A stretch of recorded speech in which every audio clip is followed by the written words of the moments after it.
So now that we have orbital skyhooks on pretty much every planet in this system, we're going to go ahead and set up the process planet for our PI. One thing that we've been waiting on for a minute. So we're going to be working towards robotics. So our process planet is essentially going to be making consumer electronics and mechanical parts. We've already been creating the P1 for this for a while. I usually recommend getting at least a few thousand of each so that the setting up the process planet is as straightforward and seamless as possible, because you do need to have that stuff in the launch pad for it to work.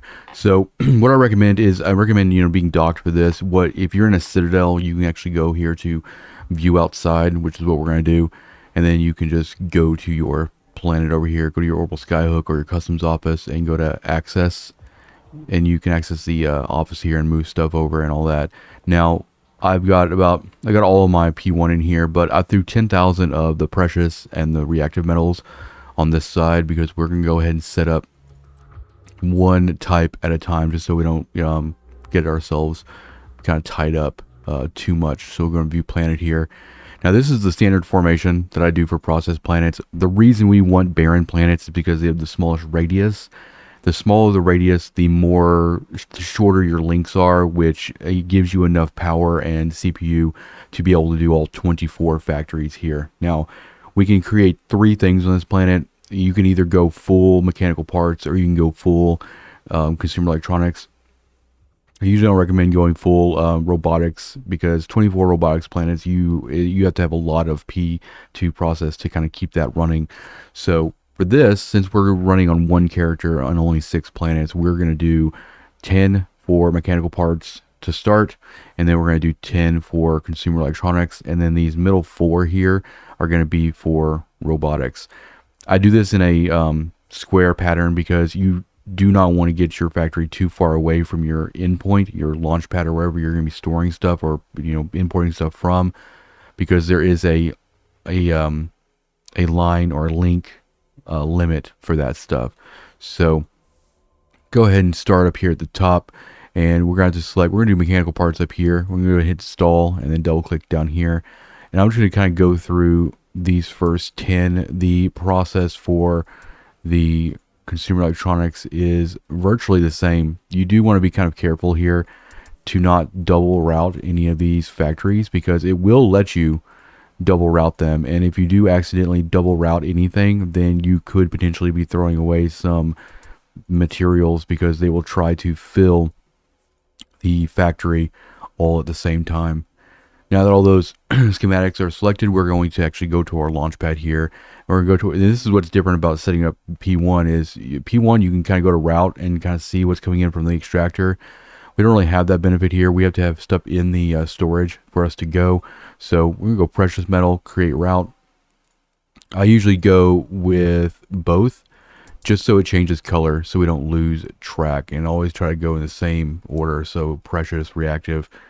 And this part is tedious, but once you actually get this all set up, you don't have to do this kind of craziness anymore. And unlike P1 planets and stuff like that, you don't necessarily have to chase around the resources. This installation can pretty much stay where it is all the time, and all you have to worry about is dumping into the launch pad. I do not use a storage unit because the PI is so light now, and with this many processes, you'll be able to get that stuff facilitated and processed just as well. So that I lost track right there because I was talking, but like if you lose track, just go roll over and see we have precious metals linked, and so all we need to do is go reactive, and double check and make sure. I usually do a pass also through all the factories too, to make sure I don't have any double links or anything. But you could actually go, I'm usually a lot faster at this, but yeah, I'm usually not talking all the way through it and stuff, but we're going to get this stuff. And you want to make sure you link everything, especially if you have very little amount of P1. You want to make sure you link everything before you submit, because the second you hit submit, all those factories are going to pull their initial P1 to start the process, and then they will pull the secondary So if you don't have enough to cover every single link like 4 or 5 times over, you could end up having yourself wait because all those resources that you would use to set up these links would be in queue for being used. But since we're only doing 10 of these planets for mechanical parts, we can go ahead and hit submit and we're good to go. And so all that stuff is now set up. Now what I'm going to do here is I'm actually going to pull all this stuff out of the launch pad back over to the customs office side, and then we're going to go throw the structures and the toxic metals in here. The reason I'm doing this like this is because I want to make sure that there's only a couple of things in the launch pad for me to use to set up links so don't mess anything up or anything. So let's go to the top. Same process. I'm going to pick consumer electronics here. And this makes it super easy because you literally just have one launch pad to dump everything in and pick everything up.